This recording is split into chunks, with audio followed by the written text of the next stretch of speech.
जय माता दी मित्रों। आज से कार्तिक मास प्रारंभ हो गया है।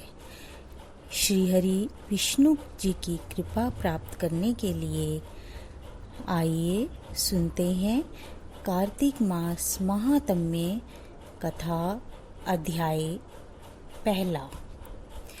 मैं सिमरूं माता शारदा, बैठे जीवा आए, कार्तिक मास की कथा लिखे कमल हर्षाए।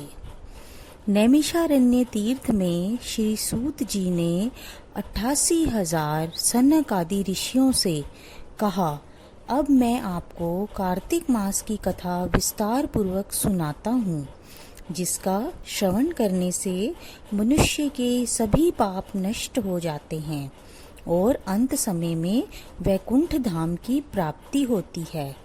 सूत जी ने कहा, श्री कृष्ण जी से अनुमति लेकर देवर्षि नारद के चले जाने के पश्चात सत्यभामा प्रसन्न होकर भगवान कृष्ण से बोली, हे प्रभु, मैं धन्य हुई, मेरा जन्म सफल हुआ। मुझ जैसी त्रिलोक्य सुंदरी के जन्मदाता भी धन्य हैं, जो आपकी 16,000 स्त्रियों के बीच में आपकी परम प्यारी पत्नी बनी। मैंने आपके साथ नारद जी को वह कल्प वृक्ष आदि पुरुष विधि पूर्वक दान में दिया, परंतु वही कल्प वृक्ष मेरे घर लहराया करता है। यह बात मृत्युलोक में किसी स्त्री को ज्ञात नहीं है।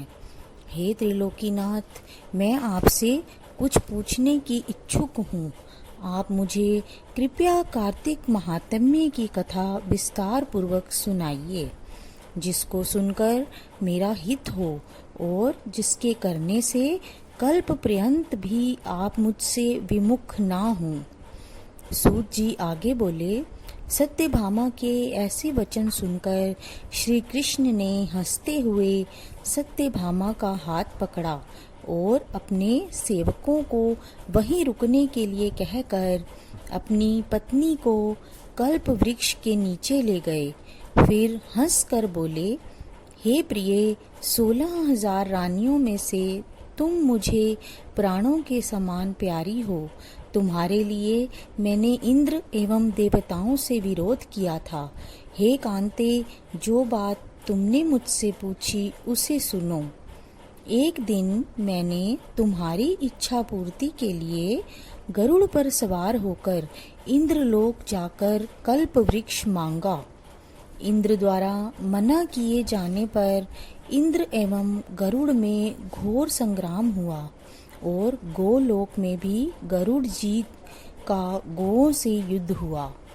गरुड़ की चोंच की चोट से उनके कान और पूंछ कट कर गिरने लगे, जिससे 3 वस्तुएं उत्पन्न हुई। कान से तंबाकू, पूंछ से गोभी और रक्त से मेहंदी बनी। इन तीनों का प्रयोग करने वाले को मोक्ष नहीं मिलता। तब गौओं ने भी क्रोधित होकर गरुड़ पर वार किया, जिससे उनके 3 पंख टूट कर गिर गए। इनके पहले पंख से नीलकंठ, दूसरे से मोर और तीसरे से चकवा चकवी उत्पन्न हुए। हे प्रिय, इन तीनों का दर्शन करने मात्र से शुभ फल प्राप्त होता है।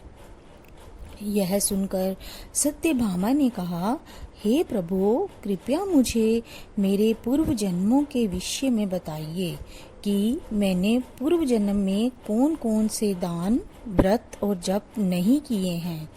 मेरा स्वभाव कैसा था, मेरे जन्मदाता कौन थे और मुझे मृत्युलोक में जन्म क्यों लेना पड़ा।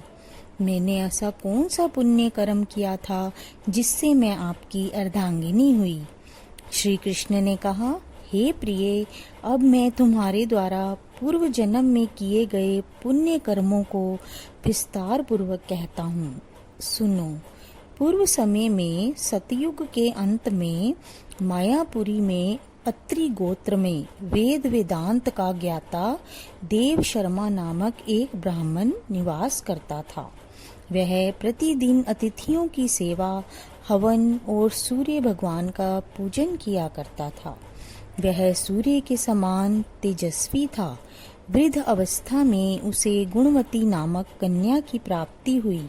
उस पुत्रहीन ब्राह्मण ने अपनी कन्या का विवाह अपने ही चंद्र नामक शिष्य के साथ कर दिया।